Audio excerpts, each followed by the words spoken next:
This is an ABP Life podcast.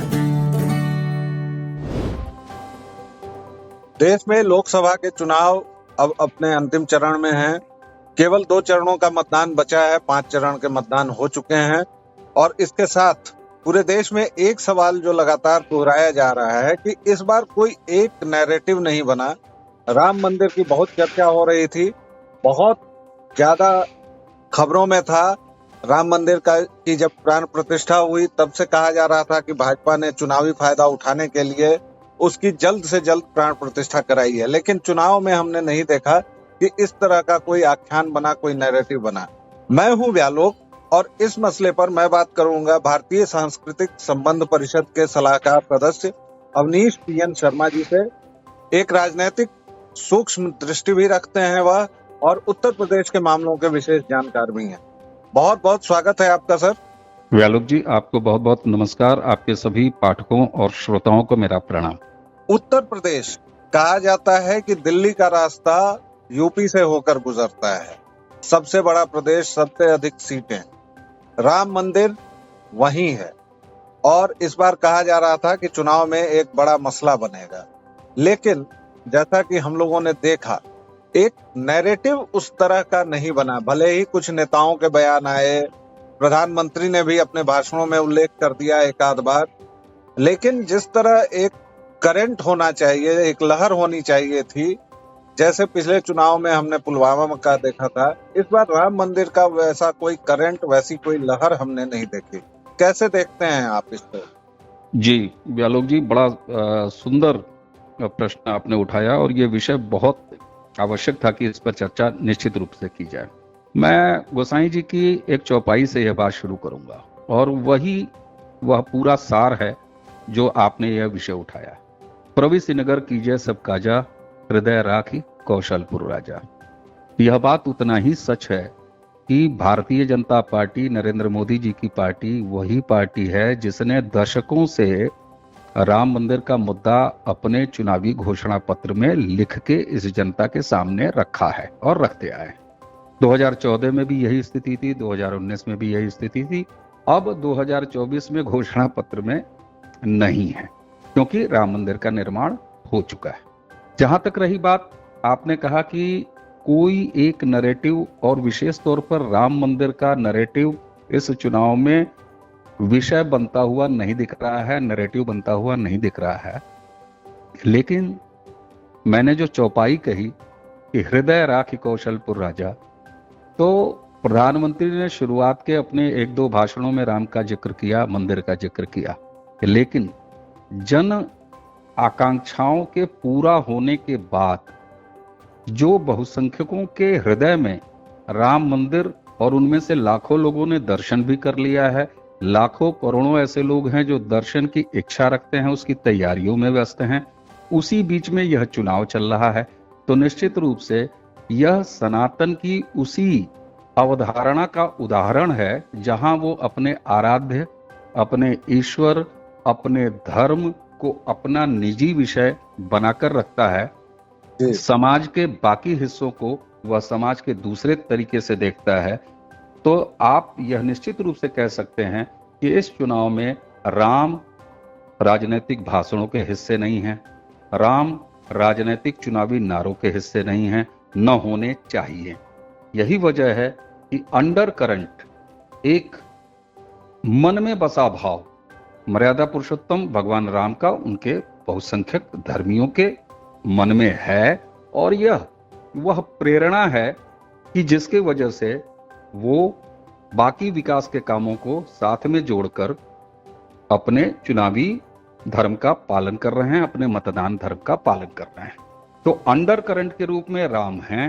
Ram उसी तरह हैं जैसे कण कण में हैं, और जब राम कण कण में हैं तो इस चुनाव के कण कण यानी हर सीट पर राम हैं। जी, एक सवाल इससे भी बनता है, वैसे आप उत्तर प्रदेश की कई संसदीय सीटों पर इस बीच घूमे भी हैं, संस्कृति कर्मी हैं मूलतः आप।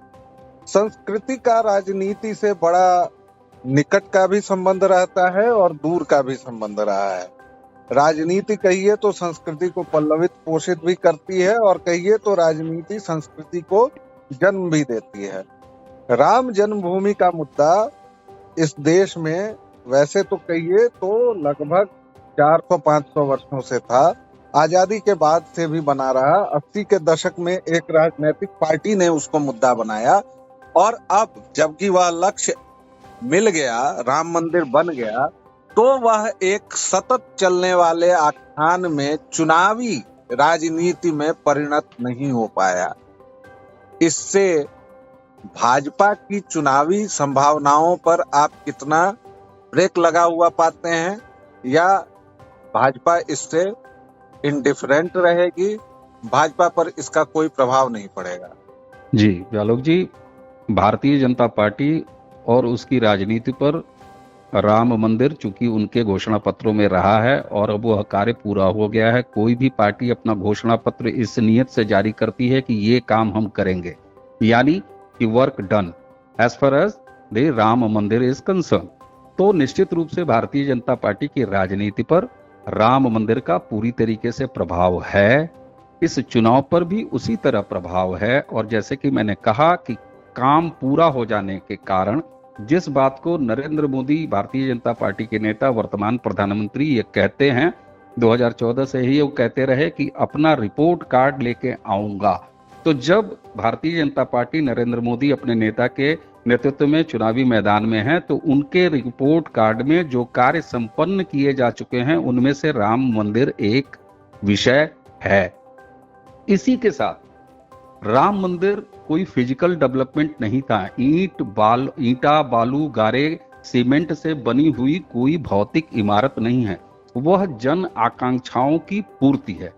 ऐसे में जब वह पार्टी इतने दशकों से मर्यादा पुरुषोत्तम भगवान राम का विषय अपने राजनीतिक एजेंडे, अपने इलेक्शन मैनिफेस्टो में बना सकती है, तो उत्तर प्रदेश केवल राम की ही धरती नहीं, उसी के साथ कृष्ण और शिव की भी धरती है।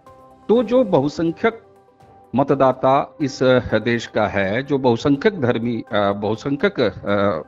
वर्ग से ताल्लुक रखता है, उसके मन में कहीं ना कहीं यह भी अपेक्षा है कि जो उसकी एक जनाकांक्षा बाकी दो स्थानों के लिए है, काशी हो चाहे मथुरा हो, क्योंकि नरेंद्र मोदी जी की पार्टी ने राम मंदिर पर यह कार्य संपन्न कर दिया है, तो उस अंडर करंट के साथ एक एडिशन मैं देख रहा हूं जमीन पर, जो जनाकांक्षा के रूप में है इन बाकी दो धार्मिक स्थानों के लिए।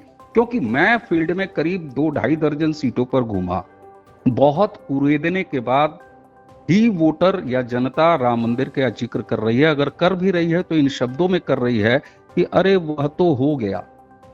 हमें उम्मीद है कि बाकी दो पर भी विचार होगा। अब यह विचार किस पर कौन करेगा, यह अपने आप जाहिर हो जाता है, जिस पार्टी ने, जिस संगठन ने, जिस नेता ने, जिसके टर्म में, जिसके कार्यकाल में राम मंदिर हुआ है। तो इसलिए राम मंदिर का एग्जिस्टिंग अंडर करंट तो व्यालोक जी है ही हर सीट पे। उसी के साथ आगे का एक अपेक्षात्मक जो एक व्यवहार है मतदाता का, वह भी देखने को मिल रहा है बाकी अपने दो मंदिरों को लेके, एज पर एज द बहुसंख्यक धर्मी जो वोटर है उसके बीच में। जी, एक आखिरी सवाल। दावे प्रतिदावे अब तीक्ष्ण हो गए हैं, तीखे हो गए हैं। जहां पहले दिन से प्रधानमंत्री ने 400 पार का नारा दिया हुआ है, वहीं अब विपक्ष कह रहा है, कुछ विश्लेषक भी कह रहे हैं, बीते कुछ दिनों से, पहले वो नहीं कह रहे थे, बीते कुछ दिनों से कह रहे हैं कि भाजपा को अब 272 सीटों के भी लाले पड़ जाएंगे। भाजपा को क्या, एनडीए को, भाजपा नीति गठबंधन को। इसमें योगेंद्र यादव भी शामिल हैं, जिन्होंने कहा कि अपने 35 साल के अनुभव पर मैं बता सकता हूं कि उनको नहीं मिलेगी सीटें। आपको लगता है, सवाल ये है साधारण सा एक वाक्य का, क्या आपको लगता है कि राम मंदिर का नैरेटिव, आख्यान अगर नहीं बना इस चुनावी राजनीति में, तो क्या सचमुच भाजपा संकट में है? क्या सचमुच उसको साधारण बहुमत मिलने में कठिनाई हो रही है?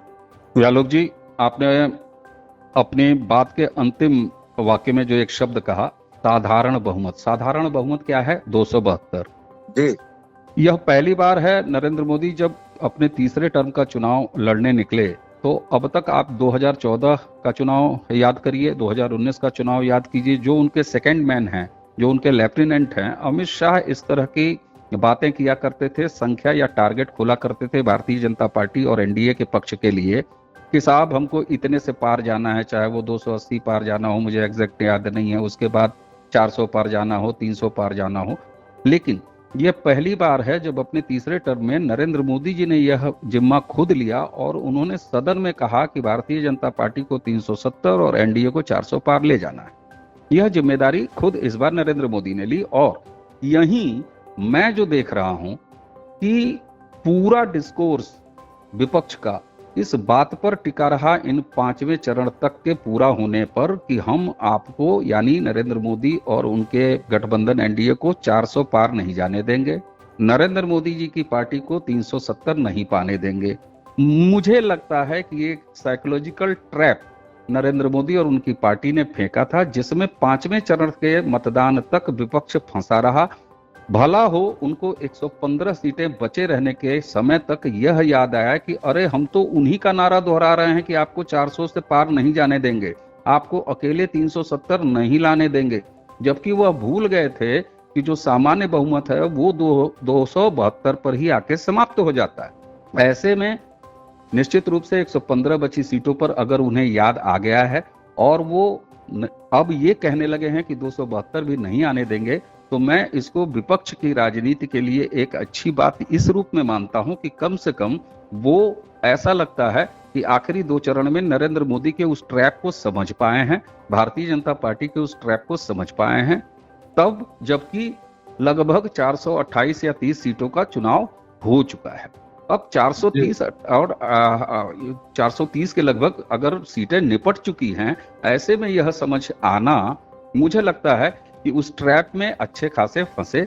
आपने कुछ सेफोलॉजिस्टों की बात की, तो साहब उनका पुराना परफॉर्मेंस, उनका पुराना जो रिकॉर्ड रहा है उसको देख के मुझे लगता है कि आपके श्रोता, आपके पाठक स्वयं ही इस बात की विवेचना कर लेंगे कि वो कितना ऑथेंटिक है, कितना नहीं ऑथेंटिक है। मैं जो बात कहूंगा अंतिम वो यही कहूंगा कि यह एक साइकोलॉजिकल वॉरफेयर था जिसको नरेंद्र मोदी जी ने स्वयं कहा था, क्योंकि नरेंद्र मोदी भाजपा के एनडीए के वो नेता हैं जो निर्विवाद रूप से बहुत लंबे और बहुत बड़े दायरे में सुने जाते हैं, समझे जाते हैं।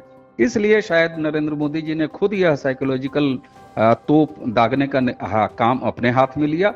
विपक्ष लगभग 450 सीटों 430 सीटों के चुनाव हो जाने तक उसमें फंसा रहा। अब वह निकला है 115 सीटों पर, कितना एडिशन कर पाएगा अपनी परफॉर्मेंस में, ये 4 जून बताएगा। जी बहुत बहुत धन्यवाद सर, आपने हमसे इतने विस्तार से बात की, इसके लिए थैंक यू वेरी मच। धन्यवाद। This is an ABP Live podcast.